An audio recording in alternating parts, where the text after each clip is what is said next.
ജമ്മു കശ്മീരിൽ മിന്നൽ പരിശോധനയുമായി counter intelligence Kashmir 6 ജില്ലകളിലാണ് പരിശോധന.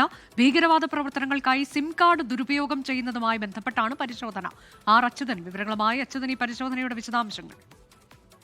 അനുജ, ഭീകരവിരുദ്ധ നടപടിയുടെ ഭാഗമായിട്ടാണ് ഈ കൗണ്ടർ ഇന്റലിജൻസ് കശ്മീർ വിഭാഗം ഇന്നലെയും ഇന്നുമായി ചില പരിശോധനകൾ നടത്തിയത്. ഇന്നലെ അത് ജയിൽ കേന്ദ്രീകരിച്ചായിരുന്നു ആ പരിശോധനയെങ്കിൽ ഇന്ന് പല ഇടങ്ങളിലായി, അതായത് 6 ജില്ലകളിലായിട്ടാണ് ഈ പരിശോധന ഇന്ന് നടത്തിയത്.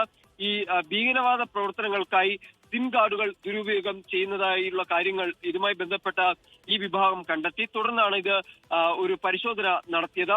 എന്തായാലും ഈ പരിശോധനയിൽ ചില രേഖകളും ഒപ്പം തന്നെ ഈ ഭീകരവാദ പ്രവർത്തനങ്ങൾക്കായി ഉപയോഗിച്ചു എന്ന് കരുതപ്പെടുന്ന ചില സിം കാർഡുകളും കണ്ടെടുത്തതായാണ് ഇതുമായി ബന്ധപ്പെട്ട കൗണ്ടർ ഇന്റലിജൻസ് വിഭാഗ കശ്മീരിന്റെ വൃത്തങ്ങൾ ഇതുമായി ബന്ധപ്പെട്ട് അറിയിക്കുന്നത്. എന്തായാലും നിലവിൽ ഇപ്പോൾ പരിശോധനകൾ പലയിടങ്ങളിലും തുടരുന്നതായാണ് ലഭിക്കുന്ന വിവരം. ലോകത്തെവിടെയായാലും ഏത് സമയത്തും 24 വാർത്തകളും ഓഗ്മെന്റഡ് റിയാലിറ്റി പാക്കേജുകളും എക്സ്പ്ലെയിനറുകളും വിശദമായി കാണാൻ ഞങ്ങളുടെ യൂട്യൂബ് ചാനൽ നിങ്ങൾക്ക് സബ്സ്ക്രൈബ് ചെയ്യാം.